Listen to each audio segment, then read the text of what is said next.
ومولانا وملجأنا ومأوانا محمد النبي الأمين المكين الحنين الكريم الرؤوف الرحيم. أما بعد فأعوذ بالله من الشيطان الرجيم. بسم الله الرحمن الرحيم. وقال الله تبارك وتعالى في القرآن المجيد: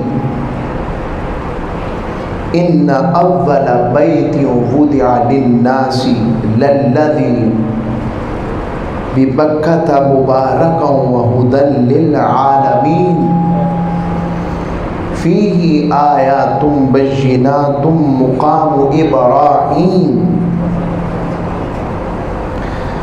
ومن دخله كان آمنا ولله على الناس حج البيت من استطاع إليه سبيلا وما كفر فإن الله غني عن العالمين. وقال الله تبارك وتعالى في مقام آخر: وذكرهم بأيام الله. صدق اللہ مولانا العظیم وصدق رسولہ النبی الامین الکریم.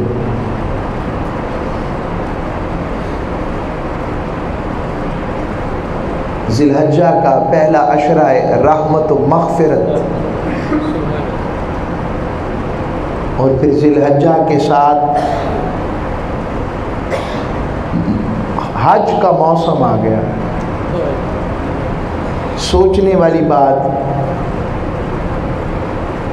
حالات کیا ہے مگر غور تو کریں. رب نے ساری دنیا میں اپنے گھر میں ہر ایک پر آنے پر پابندی لگا نہیں دی، جیسے کہ میرے گھر نہ آؤ کوئی نہیں. رب جسے اپنے گھر نہ آنے دے، پھر پتہ نہیں کیا کوتاہیاں ہوئی ہیں ہم سے، جانتے نہ جانتے ہوئے کیا گناہ ہو گئے. ہم نے پتہ نہیں مخلوق میں، اللہ کی مخلوق میں کیسے کیسے ایک دوسرے کا دل دکھایا. یہ وبا جو بھی کہے، سازش ہے، فلاں ہے، یہ ہے، مگر کوئی سبب تو ہے نا، اور کوئی پتا بھی اللہ کی مرضی سے نہیں ہلتا. رب ہی ان کے دل میں ڈال دے جو انتظام کرتے کہ نہیں ہم نے نہیں روکنا. کس نے ڈالنا دل؟ بے شک اسباب کی دنیا ہے، مگر اس کے ساتھ ساتھ اللہ کی بارگاہ کی طرف سے بھی ہے. اس پر غور کریں، ہم سب غور کریں. اور قربانی کی چھری صرف جانور کے گلے پر نہ پھرے، ہمارے نفس پر بھی پھرے، جس میں حسد، حقد، حقارت، انا، تذلیل کرنا، تہمت ترازی کرنا، گالی، غیبت، چغلی، مال غصب کرنا، دوسروں کے مجبوریوں سے ناجائز فائدہ اٹھانا، اس میں کے جانور پر بھی چھری پھرنی چاہیے. اس میں کے جانور کو اگر چھری نہ پھری، جانور پر تو چھری پھرے گی، مگر اندر اگر چھری نہ پھری تو بات نہیں بنے گی. بہرحال میں نے 2 مقامات سے آیت تلاوت کی. حج کیا ہے؟ عمومی طور پر کہا جاتا ہے فلاں کا ذکر، فلاں کا ذکر. جی یہ ایسے درست نہیں، یہ شخصیت پرستی کی طرف بات ہے. تو کسی ذہنوں میں اگر یہ بات آئے کہ یہ بھی ذکر کرنا حد سے زیادہ نہیں ہو گیا، تو رب سے پوچھو. رب اپنے محبوبوں کا ذکر حد میں رہ کر کرتا ہے، یہ حد سے باہر. سورہ فاتحہ کو لیں، رب فرماتا ہے اہدنا الصراط المستقیم، مجھ سے مانگو، مالک ہمیں سیدھا راستہ دکھا۔ جب یہ مانگا تو رب نے آگے راستہ کیا دکھایا؟ ہم نے رب کا راستہ مانگا،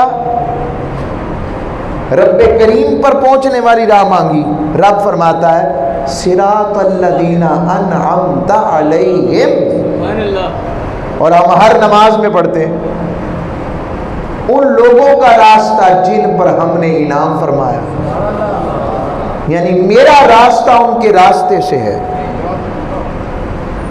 اور یوں کہا جائے وہ میرے راستے پر ہیں، وہ پہلے سے تم سے آگے ہیں، تم ان کے پیچھے پیچھے قدموں پر آتے جاؤ، صحیح راستے پر آ رہے ہو، یا یوں کہوں انہوں نے اپنا راستہ میرے راستے سے جوڑ لیا ہے۔ تو یہ حج بھی حضرت ابراہیم اور آل ابراہیم کی سنتوں اور یادگاروں کا نام ہے۔ کیا ہے حج؟ کیا رب باری تعالی حج کے دنوں میں ہی خاص ملنے آتا ہے؟ ذہنوں میں سوال آتا ہے کوئی دن خاص نہیں ہوتا، دن تو کوئی بھی خاص نہیں ہوتا، پھر تو اللہ تو دنوں کا پابند نہیں ہونا، تو یہ چاہیے کہ جب وہ عبادات، جب اس کی ذات کسی چیز کی پابند نہیں تو ہمیں پابند کیوں کر رہا ہے؟ جب وہ وقت کا پابند نہیں تو ہمیں وقت کی پابندی میں نماز کیوں پڑھا رہا ہے؟ جب مالک کریم و اکرم کی ذات وقت کی پابند نہیں، زمانوں کی پابند نہیں، اوقات کی پابند نہیں، دنوں کی پابند نہیں، ہمیں خاص دنوں میں خاص عبادتوں کا حکم کیوں جاری فرما رہا ہے؟ کیوں؟ قرآن نے سورہ ابراہیم میں اللہ نے ارشاد فرمایا وَذَكِّرْهُمْ بِأَيَّامِ اللَّهِ، میرے حبیب ان کو اللہ کے دنوں کی یاد دلائیں۔ اب سارے دن تو اللہ کے ہیں، ہفتہ اتوار پیر منگل بدھ جمعرات جمعہ سارے دن اللہ کے ہیں، ان اوقات کے زمان مقام مخلوق ساری اللہ کی ہے، تو مالک کون سے دن؟ سارے دن کا نہیں، سارے دن نہیں، کون سے دن؟ کہا وہ جو میرے ہیں، تو مالک سارے دن تیرے نہیں، کہا ہیں سارے مگر نہیں ہیں۔ حضرت شاہ ولی اللہ محدث دہلوی رحمۃ اللہ علیہ، آپ اپنی معرکۃ الآراء تصنیف، جس کو ہر مدرسہ ہر جامعہ کے اور یونیورسٹی کے لوگ بھی پڑھتے ہیں، اس کا نام ہے الفوز الکبیر۔ الفوز الکبیر کے اندر علی اصول التفسیر یا فی اصول التفسیر، تو الفوز الکبیر کے اندر انہوں نے ذکر کیا ہے ایام اللہ کا، اللہ کے دنوں کا، کہا یہ پورا مضمون ہے جو قرآن میں بیان ہوا ہے۔ کہ کون سے دن؟ کہ وہ جس دن رب نے اپنے محبوبوں کو کبھی فتح عطا فرمائی، وہ دن جس دن رب نے اپنے محبوبوں کو دشمنوں کو شکست فاش دی اور اپنے محبوبوں کا حق ہونا بتا دیا، وہ دن جس دن محبوبوں سے کوئی خاص عمل ہوا، رب کو وہ ادا پسند آئی، تو رب نے آنے والے قیامت تک کے لیے لوگوں کے لیے کہا اس دن اس وقت یہ عمل کرو گے تو میں برکتیں اور عطا کر دوں گا۔ کبھی کہا کہ اس دن میرا زکریا پیدا ہوا تھا، یہ بھی خاص دن ہے، اس دن عیسیٰ پیدا ہوئے تھے، یہ بھی خاص دن ہے۔ کیا؟ اور یہ بھی بتاؤں انبیاء کی ولادت کا دن بھی اللہ کے دنوں میں سے دن ہے۔ حضرت یحییٰ علیہ السلام کے لیے رب نے کہا سلام علیہ یوم ولد، یحییٰ تجھ پر سلام ہو جس دن تیری ولادت ہوئی ہے۔ حضرت عیسیٰ علیہ السلام نے خود کہا سلام علیہ یوم ولدت، مجھ پر بھی سلام ہو جس دن میں پیدا ہوا ہوں۔ اب دنوں کو بھی رب نے یوں خاص کر کے کہا تو اب پتہ لگا سارے دن ایک جیسے۔ رب نے کہا جن دنوں کو نسبت، گھڑیوں کو نسبت میرے محبوب اور پیاروں سے ہو جائے وہ دن عام نہیں رہتے۔ تو ایسے اشارتاً بات کرتا ہوں، ہم لیلۃ القدر کو لیلۃ القدر کیوں کہتے ہیں؟ کیا خاص بات ہوئی؟ قرآن اترا رمضان کے آخری عشرہ طاق رات میں قرآن اترا. تو جس رات قرآن اترے وہ رات لیلۃ القدر ہے، 1000 مہینوں سے افضل. تو وہ رات بھی آمنہ رہی، اس کی وجہ سے وہ عشرہ افضل، اس کی وجہ سے پورا مہینہ افضلیت مغفرت بخشش والا ہو گیا. تو ایسی ذہن میں آیا تو جس رات پھر مصطفیٰ آئے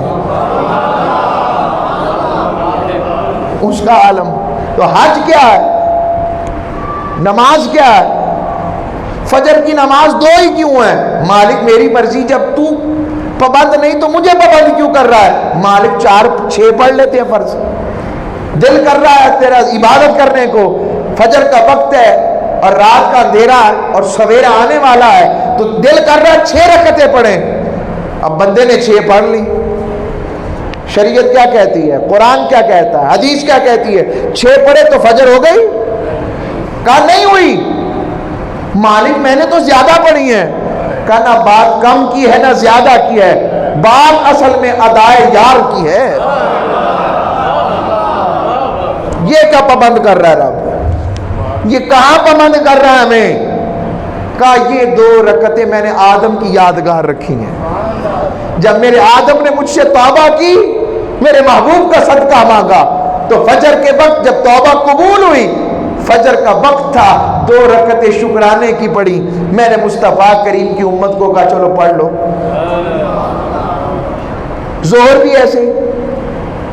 حضرت ابراہیم علیہ السلام کے ہاں 90 سال کے بعد حضرت اسحاق کی ولادت ہوئی، اور کئی کہتے ہیں 100 سے زیادہ عمر ہو چکی تھی. اسماعیل علیہ السلام بڑے تھے، اسحاق علیہ السلام چھوٹے تھے عمر میں، یعنی بڑے بھائی حضرت اسماعیل علیہ السلام تھے، حضور کے دادا جان، وہ بڑے تھے. اسحاق علیہ السلام بعد میں. تو حضرت ابراہیم نے شکرانے کے 4 نفل پڑھے، رب نے ظہر بنا دی. اب نہ 6 نہ 8 نہ 2 4. عصر کی بات آئی، وہ 40 دن سے زائد حضرت یونس علیہ السلام مچھلی کے پیٹ میں رہے. واری جاؤں، مچھلی کے بھی واری جاؤں اور مچھلی کے مالک کے بھی واری جاؤں اور یونس آپ کے بھی واری جاؤں. نکل گئی. اب انزائم کہتے ہیں کہ وہ ہضم کر جائے گی، اس کے ماتے ایسے ہیں، مگر رب نے کہا مچھلی خیال کری میرا یونس ہے. جب مچھلی کا پیٹ حیا کرتا ہے، مجھے تو لگتا ہے یہ حیات النبی کی دلیل بن گئی. آپ کے نیکوں کے صدقے حیات النبی کی دلیل مل گئی. وہ قبر ہے، 40 دن کے بعد سمجھے وہ اتنی بڑی قبر سے، اس پیٹ سے حضرت یونس برآمد ہوئے تر و تازہ درست. رب نے بتایا جو میرے ہو جاتے ہیں مخلوق ان کا کچھ نہیں بگاڑتی، عوامل ان پر کچھ عمل نہیں کرتے.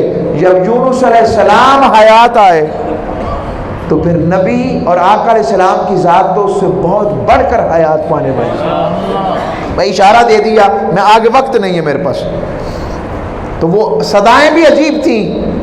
یونس علیہ السلام کو بھی رب کو منانا آتا تھا نا، کہ لا الہ الا انت سبحانک انی کنت من الظالمین.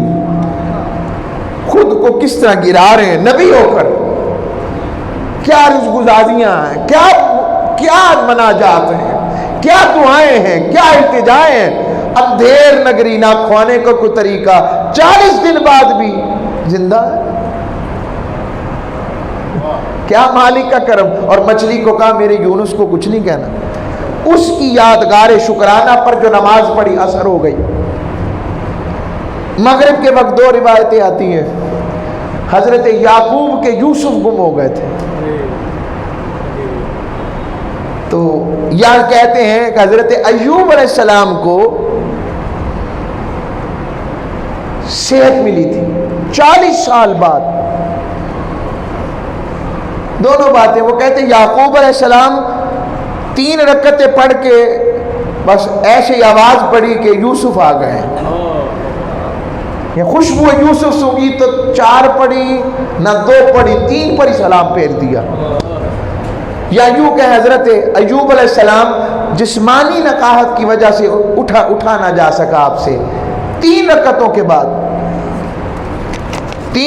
کے بعد اٹھا نہ جا سکا، تو رب نے کہا نہ 4 نہ 2 نہ 6، 3 ہی۔ مالک 3 کہا محبوب کی یاد جو بنانا ہے، اور عشاء معراج مصطفیٰ کا یہ اس کی عنایت ہے۔ یہ میں نے آپ کو صرف نماز بتائی ہے، اور حج کیا ہے؟ کہ حج صرف 3 دنوں کے لیے ہوتا ہے۔ 9 سے 12 تاریخ تک رب پہنچ گیا کہ آجو مل لو، نعوذ باللہ، پھر میں چلے جانا جے۔ اس دن یہ کپڑے پہن کے آنا، اس دن بال رکھ کے آنا، اس دن بال کٹوا کے آنا ہے، یہ کیا ہے؟ چلو اس عمارت کے چکر لگانا شروع کر، چلو بھی چکر لگاؤ، ہر چکر کے بعد یہ پتھر پڑا ذرا اس کو ایسے کر کے چوم لو۔ بندہ ذرا سینس میں تو آئے، یہ عقل میں آتی ہے بات؟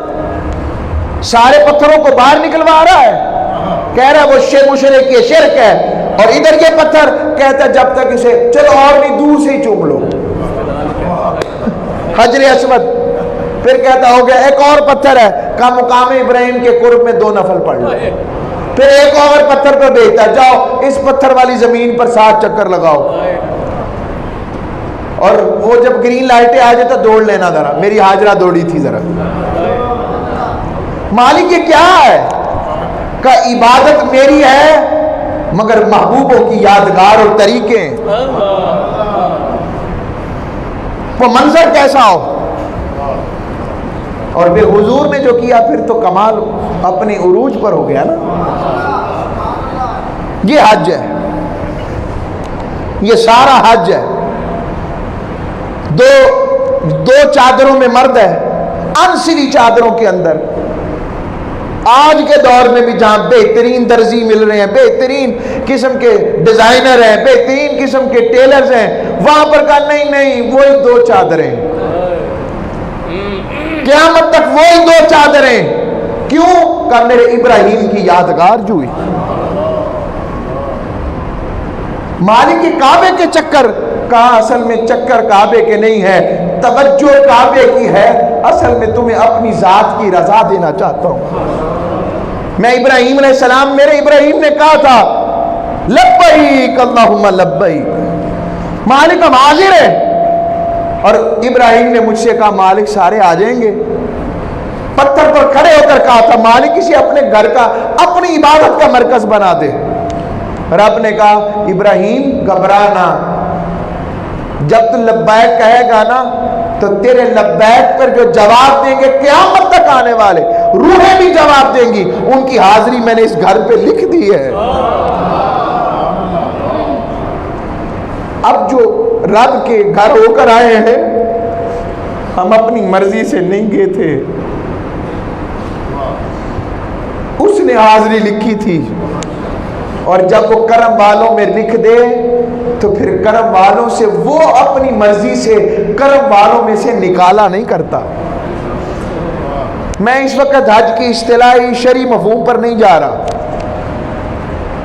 میں صرف آپ کو حج سمجھا رہا ہوں، ایسے ہی بس سادہ انداز میں حج ہے کیا۔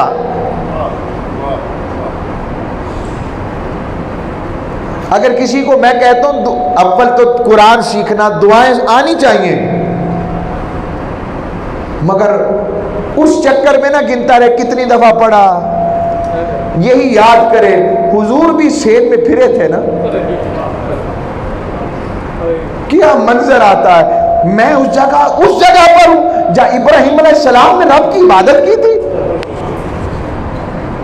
اس کعبے کے طواف کے چکر میرے مصطفیٰ نے بھی لگائے۔ وہ منظر یاد کرے حضور کا جب اس کعبے کی تعمیر میں خود حضور نے حصہ لیا۔ مالک میں وہاں ہوں، مالک تیرے گھر میں، حجر اسود تجھے واقعی میرے مصطفیٰ نے چوما تھا نا، مقام ابراہیم تو کیا ہے؟ اچھا یہاں کھڑے ہو کر ابراہیم علیہ السلام نے کہا تھا ربنا وابعث فیہم رسولا، مولا مجھے مصطفیٰ کا دادا نہیں بنا دیتا۔ صفا مروہ پر چلتے ہوئے اب بڑا ذرا درود ابراہیمی کا لطف آتا ہے کہ نہیں آتا؟ میں اپنی ذاتی بات بیان کرتا ہوں، مجھے سب سے زیادہ لطف درود ابراہیمی کا اگر آیا تو یا مقام ابراہیم پر آیا یا صفا مروہ پر آیا. وہاں پڑھنے کا لطف اور تھا. اللہم صلی علی محمد وعلی آل محمد کما صلیت علی ابراہیم وعلی آل ابراہیم. حضور کی دادی دوڑ رہی ہیں, پانی کی تلاش میں دوڑ رہی ہیں, 7 چکر پورے کیے تو پانی نکل آیا. رب نے کہا یہ پتھریلی زمین ہے تو پتھروں کی, مگر یاد رکھنا ان الصفا والمروہ من شعائر اللہ, یہ اللہ کی نشانیوں میں سے ہے. جو اس کی تعظیم کرے گا اسے میرا تقویٰ ملے گا, اور جسے رب کا تقویٰ مل جاتا ہے مطلب اسے رب کی قربت مل جاتی ہے. ہم نے حج سمجھا کیا ہے؟ ہم سمجھتے ہیں کہ وہ یہ والی تسبیح وہ سنت ہے, مگر اس کے اندر جو دھیان رکھنا ہے, دھیان رکھنا ہے, مالک یہ کیا چکر ہے, یہ منظر کیا ہے, وہ جو دھیان ہے اس دھیان میں جو لطف آتا ہے نا, کچھ بھی نہ آئے تو یہی خیال رکھے حضور تو آئے تھے نا, سرکار میں بھی آ گیا ہوں. یہ منظر ہی اتنا پیارا ہے, یہ آپ کو جینے یہی کیفیت ہی رہے. پھر منظر اور ہوتا ہے, پھر لطف اور ہوتا ہے, پھر کیفیت اور ہوتی ہے. بھائی بخشش تو ملنی ہے, جب اتنا لجبال ہے تو اپنے گھر بلایا ہے کہ تو خالی تو نہیں بھیجے گا نا, ہے اتنا سخی اپنے گھر بلائے خالی تو نہیں بھیجے گا, تو پھر چھوٹا کیوں مانگتے ہو, پھر کچھ بڑا مانگو. اسے کو مالک پھر اس کی زیارت ہی کروا دے, مالک اپنی زیارتیں لکھ دے, مالک حشر میں پردہ رہ جائے. چھوٹی چیز کیوں مانگو, بڑی چیز مانگو, بڑا مانگو کچھ, اور اس بڑے میں کسی کو چھوٹا نہ سمجھو. یہ بھی حج ہے. حضور نے فرمایا جس نے حج کیا اور حج کے دوران جس کی زبان اور جس کے ہاتھ سے دوسرا مسلمان محفوظ رہا. میں نے خود اپنے بزرگوں سے اساتذہ سے پوچھا, میں کہ حضور کون سا وقت اچھا ہے طواف کا, عمرہ کا؟ کہنے لگے پتر جی تو تکے روجتے ہوں. آئے آئے آئے. میں کہا وہ کیوں؟ کہا وہ جب دھکا لگتا بندہ گرتا ہے. ہاں تو کہتے ہیں جب بچے کے سامنے, ماں کے سامنے بچہ گرے تو ماں پر کیا بیتتی, تو وہ جو 70 بہوں سے بڑھ کر پیار کرتا ہے. ہائے ہائے, اپنا اپنا عشق ہے نا. کوئی جی ماں کے ساتھ کوئی موازنہ نہیں رب کا, رب بہت اوپر ہے. میں ایک منظر سمجھا رہا ہوں. اس کیفیت میں حضور فرما رہے کسی کو تکلیف نہیں دینی, لڑنا نہیں. ساڈا ہوٹل, ساڑی روٹی, لو سانو چھڈ کے چلے گئے, لو آپ وہ کھاندے پہ نے سانو کی دیتا. یعنی ایسی باتیں ہوتی وہاں, سمجھ لگ گئی نا بات, ہوتا ہے.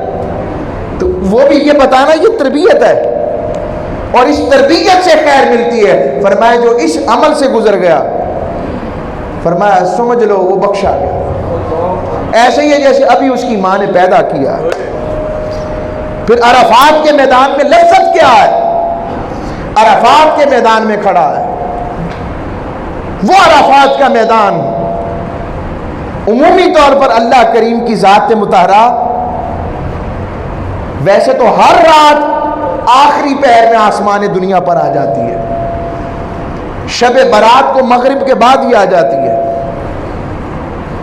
اور لیلۃ القدر میں بھی مغرب کے بعد اپنی شان کے مطابق خاص خزانوں کے ساتھ آ جاتا ہے. مگر پتہ ہے عرفات کیا ہے؟ وقوف عرفات حج کا رکن اکبر. جو بس یہاں پہنچ گیا اس کا حج ہو گیا. منظر کیا ہے, کیا ہے؟ حدیث میں آتا ہے جتنا رب باری تعالی حج کے اس دن پر دوزخ سے امت کو آزادی دیتا ہے نا, لوگوں کو دوزخ سے آزاد کرتا ہے, اور کسی دن نہیں کرتا. اور دن کے وقت ہی رب کریم عرش دنیا پر آ جاتا ہے, دن کے وقت ہی. اور جب عرفات میں وہ عاشق کھڑے ہوتے ہیں, اور عاشق کھڑے ہو کر دودھ پیے چٹیل پہاڑ بھی دیکھتا ہے اور پھر وہاں پر رب کو پکارتا ہے، مالک تیرے بندے آ گئے، مالک تیرے بھکاری آ گئے، تیرے فقیر آ گئے۔ محبوب کی اداؤں کو دو چادروں کے اندر یاد کرتا ہے کہ میرے حبیب نے مقام مزدلفہ کے اندر گھنٹوں ہاتھ کھڑے کر کر اپنی امت کے لیے معافی مانگی تھی، اپنی امت کے لیے بخشش مانگی تھی۔ عرفات کے میدان میں کیا منظر ہے کہ آقا علیہ الصلوۃ والسلام خطبہ دے رہے ہیں اور 1,24,000 عاشق صحابہ اور صحابیات حضور کا خطبہ سن رہے ہیں۔ کیا منظر ہے! اور یہ مقام ہے جو حضرت آدم نے بھی معافی مانگی، حضرت ابراہیم علیہ السلام نے رب سے کہا، ایک چیخ و پکار کی کیفیت طاری ہو جاتی ہے، مالک میں یہاں، میں بھی اس قابل تھا کہ اس دروازے پر پہنچتا، اس مقام پر پہنچتا، اور اس کی لجپالی کے باری جائے۔ بخاری مسلم کی حدیث، فرشتے جاتے رب کے پاس عرفات کا سیزن مکمل کرنے کے بعد، رب کریم پوچھتا ہے کہاں سے آئے ہو؟ مالک وہ عرفات کے میدان سے آ رہے ہیں، حالانکہ رب جانتا ہے۔ پھر پوچھتا ہے کہاں سے آئے ہو؟ کہا مالک وہاں سے۔ کہا تو پھر؟ کہا مالک یہ سارے حاضر تھے، یہ لسٹ ہے ان کی۔ ہائے ہائے، وہاں بھی ہمارا ذکر۔ میں آپ کو اس دھیان میں رکھنا چاہتا ہوں، بعد میں فقہی مسائل تو اپنی جگہ ہوتے ہیں، مگر یہ جو منظر ہے، بتائیں یہ جو منظر لطف عبادت دیتا ہے، جو ذوق عبادت دیتا ہے، ذوق ریاضت دیتا ہے، جس میں اس کے جلبوں کی خیر ہو، اس کے کرم کی خیر ہو، اس کی ستار العیوبی کی بات ہو، اس کی غفار الذنوبی کی بات ہو، اور ایک پلڑے میں ہمارے گناہ ہوں، گناہوں کی کثرت ہو، زندگی غفلتوں میں گزری ہو اور گناہ اپنے عروج پر ہو، اور دوسری طرف وہ کہے اچھا کوئی نہیں ہے تو میرا نا۔ فرشتوں سے رب پوچھتا ہے اچھا تو پھر یہ تھے تو اس کا نام نہیں لکھا؟ مالک وہ تو ان میں شامل نہیں، وہ تو اپنا اونٹ لینے آیا تھا۔ رب کہتا ہے بس لکھو، وہ بھی شامل ہے۔ مالک وہ تو اپنا سودا بیچ رہا تھا، کہ لکھو اس کا نام بھی۔ کیوں مالک؟ کہا بس وہ ہیں ہی ایسے اتنے اچھے، وہ عاشق جو میرے آئے تھے ان کی وجہ سے وہ بھی ان میں شامل ہو گئے۔ جا ان کا ہم نشیں خالی نہیں رہتا۔ آئیں اس پیغام محبت کو سمجھیں، روحانیت کو سمجھیں، اس کیفیت کو سمجھیں۔ جو اس کیفیت میں آ جاتے ہیں ان کا مقام بدل جاتا ہے۔ حضرت زین العابدین، امام زین العابدین حج کے لیے جا رہے ہیں، اور واری جاؤں ذی الحجہ بھی عجیب ہے، ایک قربانی امام حضرت اسماعیل کی ہوئی اور انتہا اس کی پھر امام حسین کے محرم پر ختم ہوتی ہے۔ یہی حج جس کو ہم طواف کر رہے ہیں، امام عالی مقام اسے حج کو عمرے میں بدل کر حضور کا دین اور حج بچانے چل پڑے۔ وہ منظر یہ عجیب ہے، وہ ہیں جو بڑے لوگ تو بڑوں کا بڑے کام، ان کی کیفیت یہ عجیب ہے۔ حضرت امام زین العابدین حج کے لیے آ رہے ہیں، عمرہ و حج کے لیے۔ کون نہیں چاہے گا امام زین العابدین کی نسبت اور سنگت میں نہ آئے؟ اور سب پڑھے لبیک اللہم لبیک، لبیک اللہم لبیک۔ امام زین العابدین نہیں پڑھ رہے، رو رہے، تڑپ رہے ہیں، روتے جا رہے ہیں۔ لوگ کہتے حضور آپ پڑھیں ہمارا بھی قبول ہو جائے گا۔ اب بندگی کی انتہا، بیمار کربلا علی اوسط اسجد زین العابدین، عبادت بھی جن پر ناز کرے، وہ امام زین العابدین علی اوسط مولا علی کے پوتے ہیں۔ اور ان سے پوچھا آپ کیوں نہیں پڑھتے لبیک اللہم لبیک؟ پڑھے تو صحیح۔ کہا مجھے شرم آتی ہے، میں لبیک کہوں تو کہیں اس کی بارگاہ سے آواز نہ آ جائے لا لبیک، اے زین العابدین تیری حاضری قبول نہیں۔ یہ ان کا حال ہے بندگی کرتے ہوئے، ہم کہاں کھڑے ہیں؟ اور جن کو اس کا لطف مل جاتا ہے، جن کو اس کا کیف مل جاتا ہے، ان کی زندگی بدل جاتی ہے۔ حضرت ذوالنون مصری، ہائے عاشق لوگوں کا ذکر آئے تو کیفیت اور ہو جاتی ہے۔ حضرت ذوالنون مصری حج طواف کر رہے تھے، طواف حج کا وقت تھا، تو ایک جوان ولی تھا۔ اچھا یہ بھی دعا کیا کرو مالک اپنا کوئی ملا ہی دے یہاں پر، حضور کے روضے پر کہا کریں یا رسول اللہ وہ مل جائے جو آپ کو ملتا ہے،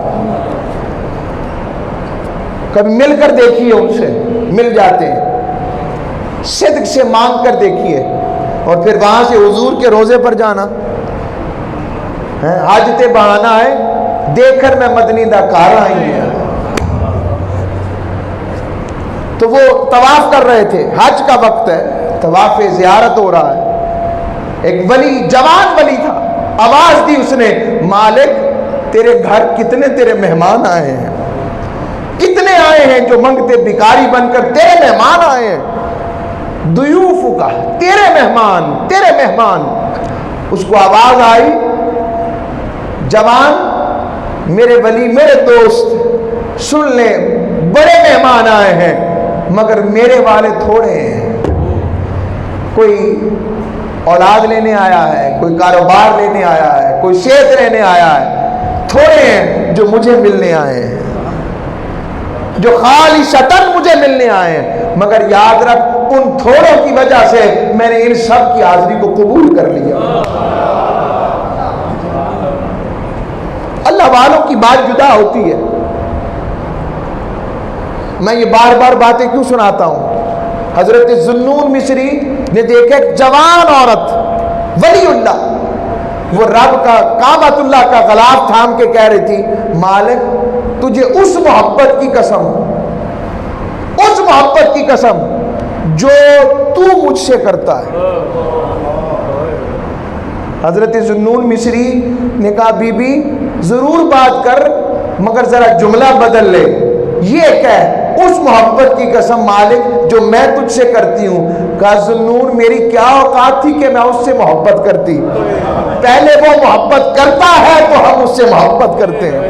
قرآن نہیں پڑھتے، قرآن میں رب کہتا ہے وَيُحِبُّونَهُمْ وَيُحِبُّونَهُ، وہ اس سے محبت کرے گا اور وہ اس سے محبت کرے گا۔ اور پھر اس کی انتہا کیا ہے؟ یہاں سے ہو کر پھر جب مدینے جایا جاتا ہے، اب تو کچھ پہلے بھی مدینے پہنچتے، وہ بھی منظر عجب ہے کہ مدینے سے مکہ کی طرف آج جو آئے ذوالحلیفہ پر احرام باندھے جا رہے ہیں۔ عبداللہ ابن عمر وہ اپنی سواری کو ذوالحلیفہ کے اندر لے گئے اور لوگ کہہ رہے ہیں یہ باہر سیدھا سیدھا راستہ تھا، اندر جانے کی وادی میں کیا ضرورت تھی؟ کہا مجھے کیا پتا، میں نے تو جب حضور کے ساتھ حج کیا حضور نے بھی ایسا کیا، میں بھی ایسا کر رہا ہوں۔ یہ عشق نہیں ہے، یہ دیوانگی نہیں ہے، یہ کیفیت نہیں ہے، یہ پیار نہیں ہے۔ اور ادھر حضور کی بارگاہ میں جب پہنچتے ہیں، اعلیٰ حضرت کیا فرماتے ہیں جب طواف وداع کر کے حاجی نکلتا ہے تو کعبہ اس سے مخاطب ہو کر کہتا ہے ہم گردے کعبہ پھرتے تھے کل تک اور آج وہ ہم پر نثار ہے، ارادت کدھر کی ہے؟ کعبہ کہتا ہے عاشق اکیلے ہی جا رہے ہیں، مینو ہی نال لے جائے۔ کبھی فرماتے ہیں کہ ڈوبا ہوا ہے شوق میں زمزم اور آنکھ سے جھالے برس رہے ہیں کہ یہ حضرت کدھر کی ہے۔ اور کبھی حجر اسود کو دیکھ کے کہتے ہیں، حجر اسود کہتا ہے کالک جبی کی سجدائے در سے چھڑاؤ گے مجھ کو بھی لے چلو، یہ تمنا حجر کی ہے۔ اور عاشق کہتا مانگیں گے مانگے جائیں گے، منہ مانگی پائیں گے، سرکار میں نہ لا ہے نہ حاجت اگر کی ہے۔ اور کرسی معراج کا سما ہے، کہاں پہنچے عاشقو کرسی سے اونچی کرسی اسی پاک گھر کی ہے۔ اور پھر فرماتے ہیں ایک کیفیت میں یہ بات اس محبت میں طیبہ میں ٹھنڈے مر کے چلے جاؤ آنکھیں بند، سیدھی سڑک پہ شہر شفاعت نگر کی ہے۔ جسے کوئی نہیں پوچھتا کملی والے اسے بھی اپنی کملی میں چھپا لیتے ہیں، جسے کوئی نہیں پوچھتا، جس دکھیے کا کوئی نہیں ہوتا آقا کہتے آ جا یا آ جا۔ اور جس کی شہادت اور وفات مدینہ میں ہو گئی، آقا علیہ السلام نے فرمایا میں اس کی شفاعت کروں گا۔ یہ کیا منظر ہے، کیا عالم ہے۔ بس اس پر اختتام کر رہا ہوں، اسی بات کو سمجھیں۔ حج ثابت ہوا، وہ کیا کہتے ہیں کہ اعلیٰ حضرت نے شعر ایک اور کہا، ان کے طفیل حج بھی خدا نے کرا دیے، اصل مراد حاضری اس پاک گھر کی ہے۔ اللہ ہم سب کو عمل والا رکھے، توفیق والا رکھے، اور